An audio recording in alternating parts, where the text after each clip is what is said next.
I love to cook out on the grill as much as I can, but especially during the summer, you can't pass up the opportunity to cook outside, especially when, you know, turning on the oven or turning on the stove, you know, it's not that appealing. One of my favorite things to do on the grill, it's quick, it's easy, are these, one is shrimp, the other one is striped bass, whole striped bass. And believe it or not, people are, you know, sometimes intimidated to cook a whole fish, but it's actually really, it's not as difficult as you think. The shrimp, we've just deveined, but we've left the shell on. Because believe it or not, the shell lends so much. It's like cooking a piece of meat that's still on the bone. It lends so much to the flavor as you cook it on the grill. And the aroma, when you put it on the table, on the platter, is like nothing that you've ever smelled before. It's that same smell that you get when you go into a nice restaurant and or you go to a restaurant and it's like, okay, what is that? It's you know, the smell of the shell as it roasts brings a totally different flavor to the shrimp. And the sauce is actually very simple for it. We're just gonna mix a little bit of sour cream, we're gonna blend a little bit of sour cream, a little bit of mayonnaise. We're gonna add some jalapenos. You can add as many or as little as you want. Some garlic and a bunch of cilantro. Sometimes I add a little bit of lime juice if I think that it's necessary, just to lighten it up a little bit. And we're also gonna garnish the shrimp with some chickpeas and some oven-dried tomatoes. So let me go ahead. We're gonna make a spice blend and blacken the shrimp. I'll put that spice blend below, and or in with the recipe for the shrimp. So we're gonna coat it with the spice blend and a little bit of olive oil, and then after that we'll get to the striped bass.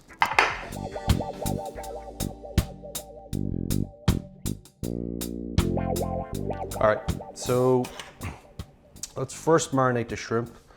So let's drizzle it with a little bit of olive oil. Okay, and let's put our spice blend. We're gonna coat all of these in this. You know what? I was thinking about putting a little bit of lime, or suggesting that you put a little bit of lime in the sauce. But hang on one second. I got some limes over here. And why don't we just go ahead and zest it and put the lime in with the rest of the shrimp. So we'll get that. Oh my God. You think the smell of a zested lemon is good, but a lime just, it's like a lemon on steroids.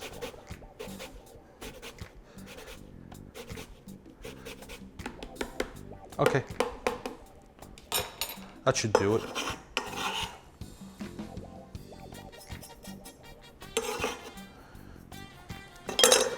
Okay, let's just mix these all together. Sure everything gets well coated. And you know what? I'm going to season this with salt. I'm going to season it with salt when they're on the grill, rather than doing it right now.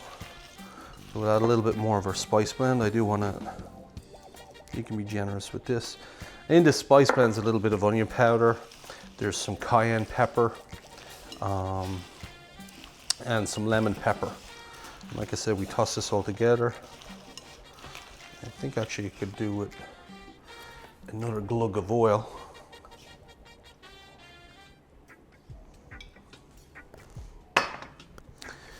And you don't have to marinate these for too long actually. You know, an hour, 2 hours, 3 hours. I wouldn't say any more than 4 hours. You don't want it really, you don't want the shrimp to kind of break down a little bit. When it starts to break down, they get like cotton wool. So we'll fire up the grill. The sauce I'm going to show you how to make right now literally takes about 90 seconds. This dish couldn't be any easier. Okay, so to make the sauce, like I said, we have you want to do the same amount of sour cream as you do mayonnaise. Let's say a cup and a cup. Probably about 4 to 5 cloves of relatively, medium-sized garlic. And jalapenos, fresh jalapenos, you can add as much or as little as you want. And then we're going to put in a whole bunch of cilantro. And what we're going to do is we're just going to jimmy this, or blend it with the blender. I say so and a lot, right? I guess it's an Irish thing. Exactly. Oh, we also want to add a pinch of salt. Okay. So done. All right, you ready?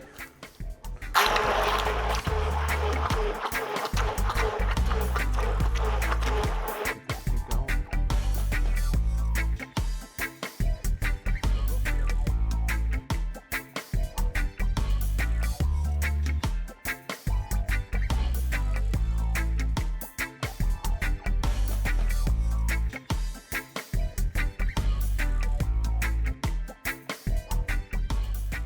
Yeah, what's great about this sauce is its versatility, and you can pretty much serve it with anything.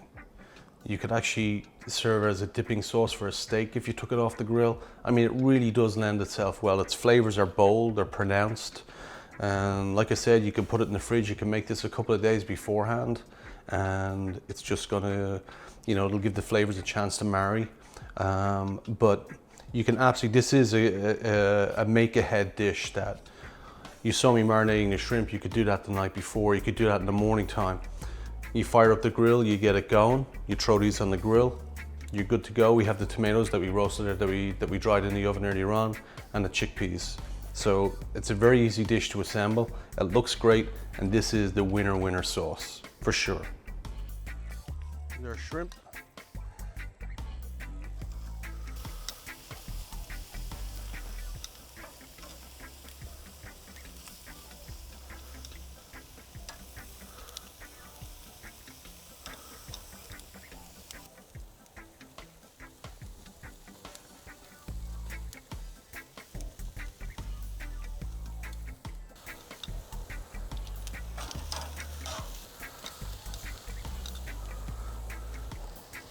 All right, here's our shrimp straight off the grill. We're gonna garnish it with some, this is canned chickpeas, whatever you like. Just toss it with a little bit of your favorite vinaigrette. We're gonna drizzle them all over it.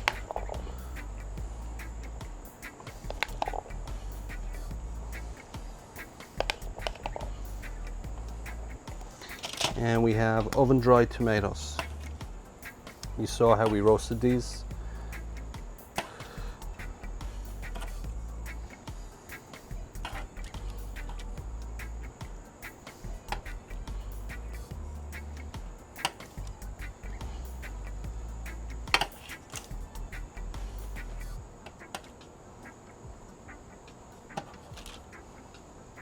A little bit of cilantro, or a little bit of greenery.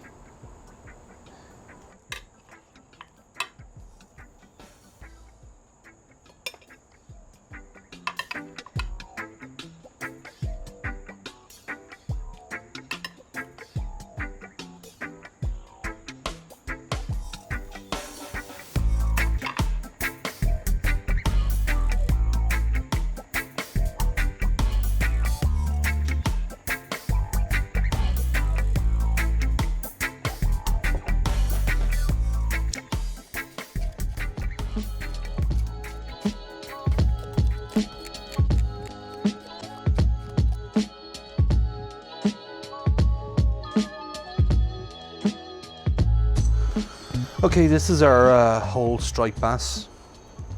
I'm gonna show you how to grill it. Very simple. A lot of people are intimidated by grilling the whole fish on the grill, but it is the best way that you can have a fish, believe it or not. If you were to ask any chef what's your favorite way of having a piece of fish, they'd probably say a whole fish off the grill. So we're going to do it really simple, to be honest. We're just going to season the outside with some salt and some extra virgin olive oil.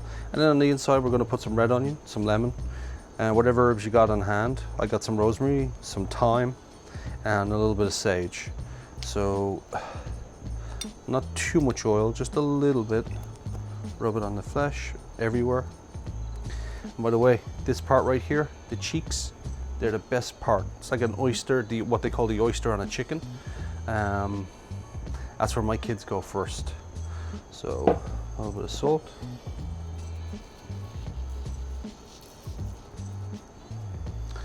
Flip them over. A little bit of oil as well on this side. And now we're ready to stuff them. So, right in the cavity. As the fish cooks, some of this will permeate, the flavor will permeate. You can't fit everything in, then so be it. Rosemary. I'm gonna put that in. Some thyme. Come on, cooperate.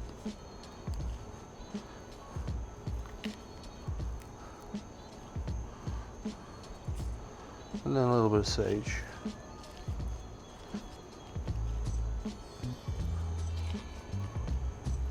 Now you do want your grill pretty hot, because you do want, the minute the fish hits the grill, you want it just like a piece of meat when you cook it in a pan or however you cook it. You need to form that crust right away. When you form that crust, it's gonna lift off the grill with ease. If you put it onto a medium grill or whatever, all the water is gonna come out of the fish, and in essence it's gonna steam, and you're never gonna be able to cook it. But it could be trial and error. A couple of times, you know, each time that you do it, you might get a different result, but for the most part, that's the key to success. So, hottest part of the grill.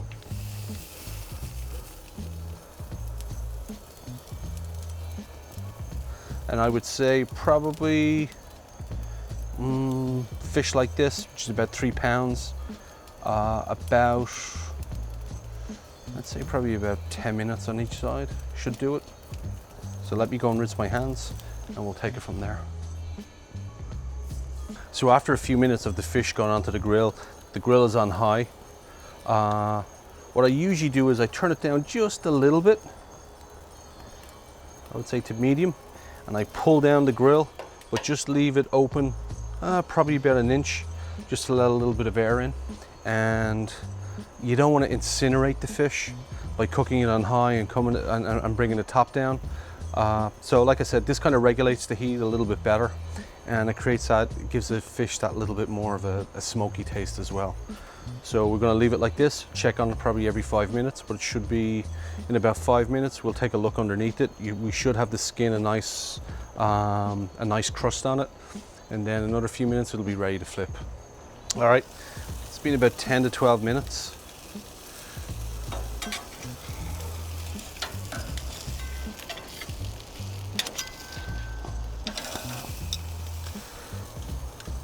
Now take a look at that. Does that not look absolutely perfect? Now you can see just it sticks, it's stuck just a little bit, but that's fine. Herbs are doing their job, they're steaming away in there. I'll put a couple of lemons on because it's always a nice touch.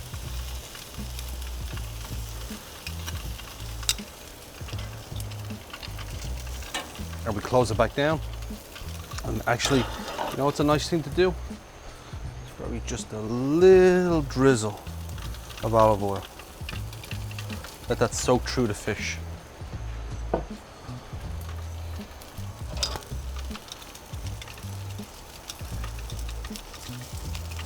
How crispy is that? Okay, we are done. So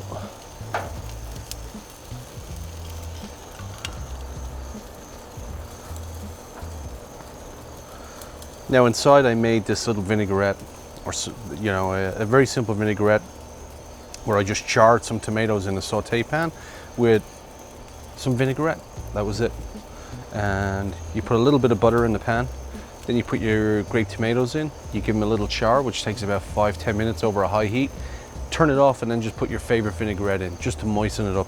And that we're just gonna just pour right over the fish.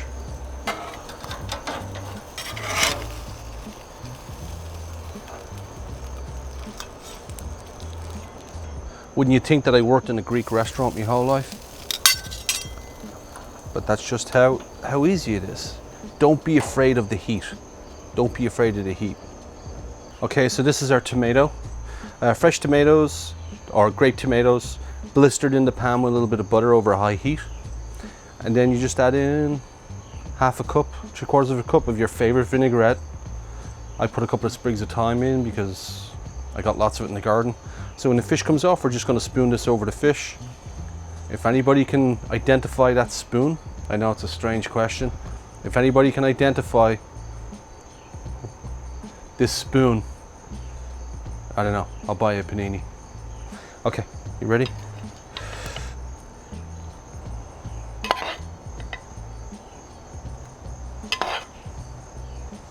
And what's better in summer than a piece of grilled fish? Or any time actually, and fresh tomatoes.